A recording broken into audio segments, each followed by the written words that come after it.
I'm going to say this slowly because not everybody is ready to hear it.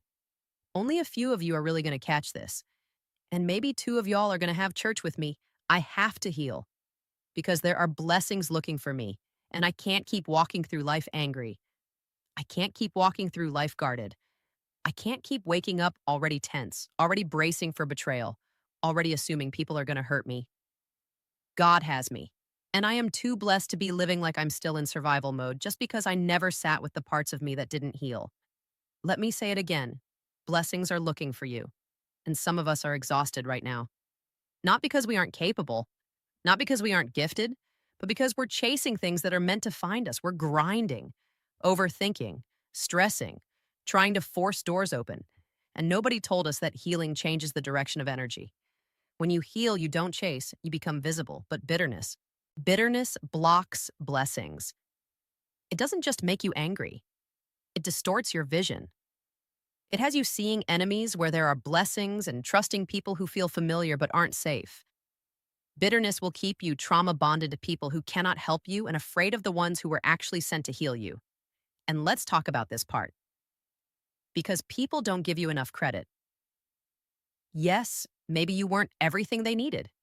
But what they don't realize is you were trying to be for them what you didn't even know how to be for yourself. You were still healing, still bleeding, still carrying things nobody ever helped you carry.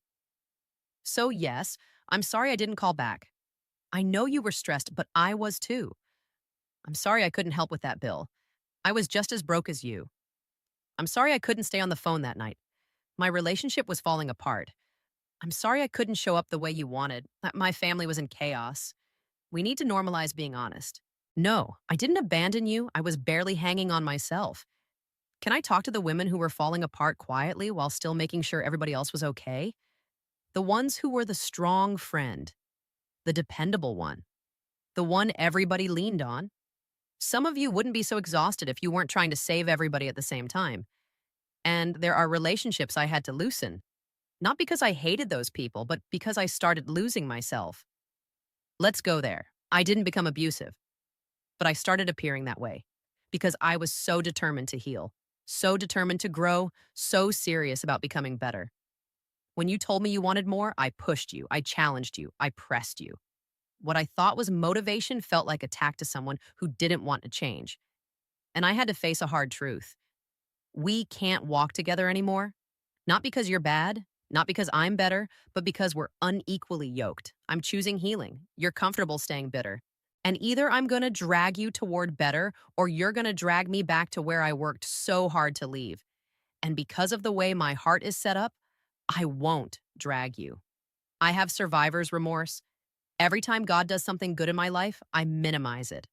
I dim it. I downplay it so nobody feels left behind.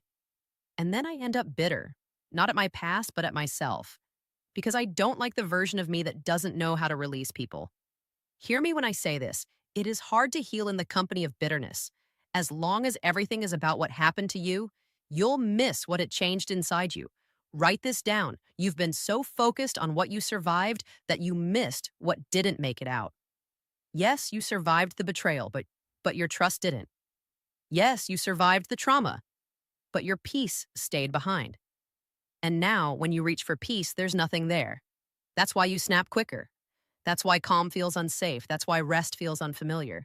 Some of you need to stop disrespecting yourself. Stop shrinking your gifts. Stop dimming your brilliance.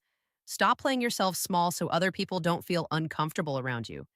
That season is over. I cannot keep hiding from myself so you can be comfortable. I belong in the rooms that scare me. I'm done walking into spaces like, I should be grateful just to be there. You don't know the work I put in. You don't know the sacrifice I made. And you don't know my God. Some people are in low places because of bad choices. But some of us are there because pain pulled us there.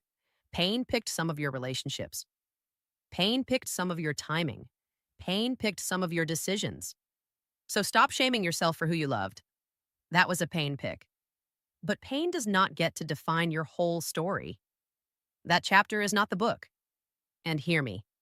The same people who laughed at you will have to watch you rise. And to the women who were always the strong one, but had a season where strength ran out. God says, I'm sending people who can carry you now. You don't have to be everything anymore. You don't have to hold everyone up anymore because blessings are looking for you. And healing is the doorway. If this resonated, sit with it. And if you're in your healing era, welcome home.